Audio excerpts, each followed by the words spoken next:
श्रीमद् भागवत महापुराण दशम स्कंद अध्याय 56। दशम स्कंद षट्पंचाशतम अध्याय पूर्वाध। श्रीमद् भागवत महापुराण दशम स्कंद षट्पंचाशतम अध्याय। स्यमंतक मणि की कथा, जाम्बवती और सत्यभामा के साथ श्री कृष्ण का विवाह। श्री शुकदेव जी कहते हैं, परीक्षित, सत्राजित ने श्री कृष्ण को झूठा कलंक लगाया था।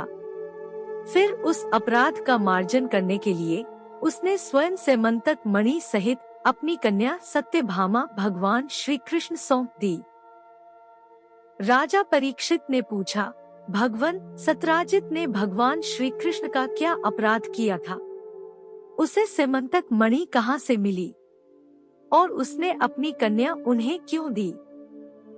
श्री शुकदेव जी कहते हैं, परीक्षित, सत्राजित भगवान सूर्य का बहुत बड़ा भक्त था। वे उसकी भक्ति से प्रसन्न होकर उसके बहुत बड़े मित्र बन गए थे। सूर्य भगवान ने प्रसन्न होकर बड़े प्रेम से उसे स्यमंतक मणि दी थी। सत्राजित उस मणि को गले में धारण कर ऐसा चमकने लगा मानो स्वयं सूर्य ही हो। परीक्षित, जब सत्राजित द्वारका में आया तब अत्यंत तेजस्विता के कारण लोग उसे पहचान न सके। दूर से ही उसे देखकर लोगों की आंखें उसके तेज से चौंधिया गईं। लोगों ने समझा कि कदाचित स्वयं भगवान सूर्य आ रहे हैं। उन लोगों ने भगवान के पास आकर उन्हें इस बात की सूचना दी। उस समय भगवान श्री कृष्ण चौसर खेल रहे थे।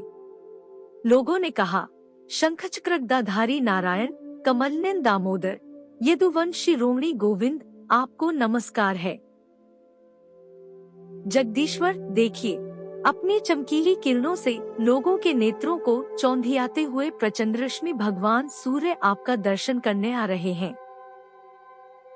प्रभु, सभी श्रेष्ठ देवता त्रिलोकी में आपकी प्राप्ति का मार्ग ढूंढते रहते हैं, किंतु उसे पाते नहीं। आज आपको यदुवंश में छिपा हुआ जानकर स्वयं सूर्य नारायण आपका दर्शन करने आ रहे हैं।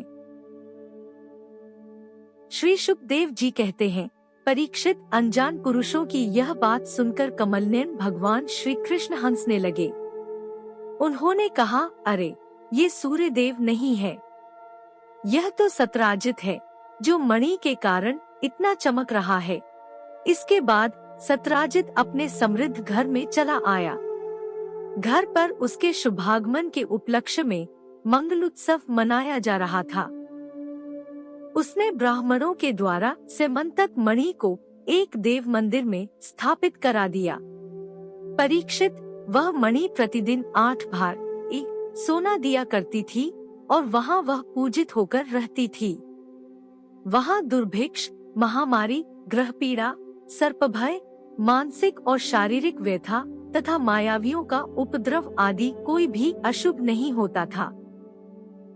एक बार भगवान श्री कृष्ण ने प्रसंगवश कहा, सत्राजित, तुम अपनी मणि राजा उग्रसेन को दे दो, परंतु वह इतना अर्थलोलुपलोभी था कि भगवान की आज्ञा का उल्लंघन होगा, इसका कुछ भी विचार न करके उसे अस्वीकार कर दिया। एक दिन सत्राजित के भाई प्रसेन ने उस परम प्रकाशमयी मणि को अपने गले में धारण कर लिया और फिर वह घोड़े पर सवार होकर शिकार खेलने वन में चला गया।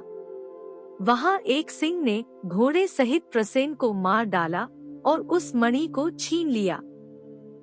वह अभी पर्वत की गुफा में प्रवेश कर ही रहा था कि मणि के लिए ऋक्षराज जाम्बवान ने उसे मार डाला। उन्होंने वह मणि अपनी गुफा में ले जाकर बच्चे को खेलने के लिए दे दी। अपने भाई प्रसेन के न लौटने से उसके भाई सत्राजित को बड़ा दुख हुआ। वह कहने लगा, बहुत संभव है श्री कृष्ण ने ही मेरे भाई को मार डाला हो, क्योंकि वह मणि गले में डालकर वन में गया था। सत्राजित की यह बात सुनकर लोग आपस में कानाफूसी करने लगे। जब भगवान श्री कृष्ण ने सुना कि यह कलंक का टीका मेरे ही सिर लगाया गया है, तब वे उसे धोभाने के उद्देश्य से नगर के कुछ सभ्य पुरुषों को साथ लेकर प्रसेन को ढूंढने के लिए वन में गए। वहाँ खोजते खोजते लोगों ने देखा कि घोर जंगल में सिंह ने प्रसेन और उसके घोड़े को मार डाला है। जब वे लोग सिंह के पैरों का चिन्ह देखते हुए आगे बढ़े, तब उन लोगों ने यह भी देखा कि पर्वत पर एक रीछ ने सिंह को भी मार डाला है। भगवान श्री कृष्ण ने सब लोगों को बाहर ही बिठा दिया और अकेले ही घोर अंधकार से भरी हुई ऋक्षराज की भयंकर गुफा में प्रवेश किया। भगवान ने वहां जाकर देखा कि श्रेष्ठ मणि स्यमंतक को बच्चों का खिलौना बना दिया गया है। वे उसे हर लेने की इच्छा से बच्चे के पास जा खड़े हुए। उस गुफा में एक अपरिचित मनुष्य को देखकर बच्चे की धाय भयभीत की भांति चिल्ला उठी। उसकी चिल्लाहट सुनकर परमली ऋक्षराज जाम्बवान क्रोधित होकर वहां दौड़ आए। परीक्षित जाम्बवान उस समय कुपित हो रहे थे। उन्हें भगवान की महिमा, उनके प्रभाव का पता न चला। उन्होंने उन्हें एक साधारण मनुष्य समझ लिया और वे अपने स्वामी भगवान श्री कृष्ण से युद्ध करने लगे। जिस प्रकार मांस के लिए दो बाज आपस में लड़ते हैं, वैसे ही विद्याभिलाषी भगवान श्री कृष्ण और जाम्बवान आपस में घमासान युद्ध करने लगे। पहले तो उन्होंने अस्त्र शस्त्रों का प्रहार किया, फिर शिलाओं का, तत्पश्चात वे वृक्ष उखाड़कर एक दूसरे पर फेंकने लगे। अंत में उनमें बाहुयुद्ध होने लगा। परीक्षित, वज्र प्रहार के समान कठोर घूंसों से आपस में वे 28 दिन तक बिना विश्राम किए रात दिन लड़ते रहे। अंत में भगवान श्री कृष्ण के घूंसों की चोट से जाम्बवान के शरीर की एक एक गांठ टूट फूट गई। उत्साह जाता रहा, शरीर पसीने से लथपथ हो गया। तब उन्होंने अत्यंत विस्मित चकित होकर भगवान श्री कृष्ण से कहा, प्रभु, मैं जान गया, आप ही समस्त प्राणियों के स्वामी, रक्षक, पुराण पुरुष भगवान विष्णु हैं। आप ही सबके प्राण, इंद्रिय बल, मनोबल और शरीर बल हैं। आप विश्व के रचिता ब्रह्मा आदि को भी बनाने वाले हैं। बनाए हुए पदार्थों में भी सत्ता रूप से आप ही विराजमान हैं। काल के जितने भी अवयव हैं, उनके नियामक परमकाल आप ही हैं और शरीर भेद से भिन्न भिन्न प्रतिमान अंतरात्माओं के परमात्मा भी आप ही हैं। प्रभु, मुझे स्मरण है, आपने अपने नेत्रों में तनिक सा क्रोध का भाव लेकर तिरछी दृष्टि से समुद्र की ओर देखा था। उस समय समुद्र के अंदर रहने वाले बड़े बड़े नाग, घड़ियाल और मगरमच्छ क्षुब्ध हो गए थे और समुद्र ने आपको मार्ग दे दिया था। तब आपने उस पर सेतु बांधकर सुंदर यश की स्थापना की तथा लंका का विध्वंस किया। आपके बाणों से कट-कट राक्षसों के सिर पृथ्वी पर लौट रहे थे। अवश्य ही आप मेरे वे ही राम जी श्री कृष्ण के रूप में आए हैं। परीक्षित, जब ऋक्षराज जाम्बवान ने भगवान को पहचान लिया, तब कमलनयन श्री कृष्ण ने अपने परम कल्याणकारी शीतल करकमल को उनके शरीर पर फेर दिया और फिर अहेतु की कृपा से भरकर प्रेम गंभीर वाणी से अपने भक्त जाम्बवान जी से कहा, ऋक्षराज, हम मणि के लिए ही तुम्हारी इस गुफा में आए हैं। इस मणि के द्वारा मैं अपने पर लगे झूठे कलंक को मिटाना चाहता हूँ। भगवान के ऐसा कहने पर जाम्बवान ने बड़े आनंद से उनकी पूजा करने के लिए अपनी कन्या कुमारी जाम्बवती को मणि के साथ उनके चरणों में समर्पित कर दिया। भगवान श्री कृष्ण जिन लोगों को गुफा के बाहर छोड़ गए थे, उन्होंने 12 दिन तक उनकी प्रतीक्षा की, परंतु जब उन्होंने देखा कि अब तक वे गुफा से नहीं निकले, तब वे अत्यंत दुखी होकर द्वारका को लौट आए। वहाँ जब माता देवकी, रुक्मिणी, वसुदेव जी तथा अन्य संबंधियों और कुटुंबियों को यह मालूम हुआ कि श्री कृष्ण गुफा में से नहीं निकले, तब उन्हें बड़ा शोक हुआ।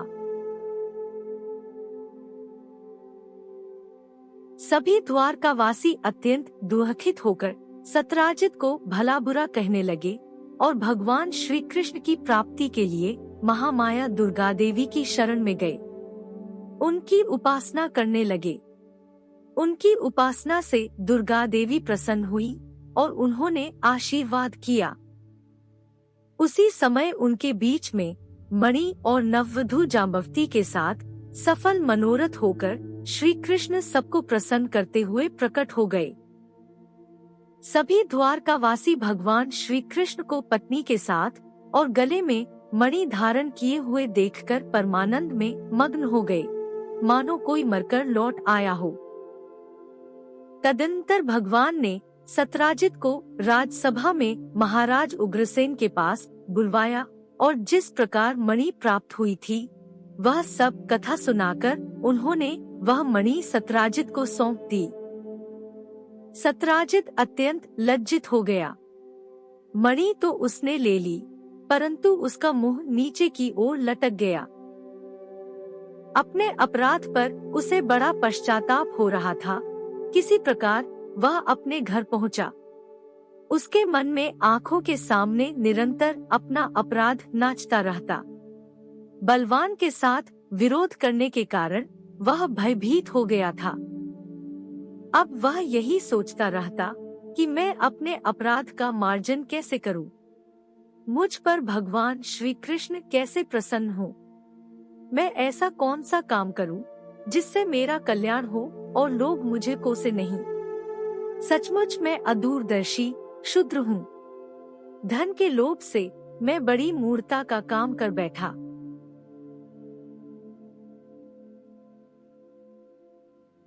अब मैं रमणियों में रत्न के समान अपनी कन्या सत्यभामा और वह सेमंतक मणि दोनों ही श्री कृष्ण को दे दूं। यह उपाय बहुत अच्छा है।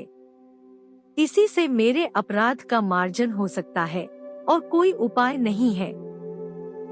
सत्यराजित ने अपनी विवेक बुद्धि से ऐसा निश्चय करके स्वयं ही इसके लिए उद्योग किया और अपनी कन्या तथा सेमंतक मणि दोनों ही ले जाकर श्री कृष्ण को अर्पण कर दी। सत्यभामा शील स्वभाव, सुंदरता, उदारता आदि सद्गुणों से संपन्न थी। बहुत से लोग चाहते थे कि सत्यभामा हमें मिले और उन लोगों ने उन्हें मांगा भी था, परंतु अब भगवान श्री कृष्ण ने विधि पूर्वक उनका पाणी ग्रहण किया। परीक्षित, भगवान श्री कृष्ण ने सत्यराजित से कहा, हम सेमंतक मणि न लेंगे। आप सूर्य भगवान के भक्त हैं, इसीलिए वह आपके ही पास रहे। हम तो केवल उनके फल के अर्थात उससे निकले हुए सोने के अधिकारी हैं। वही आप हमें दे दिया करें।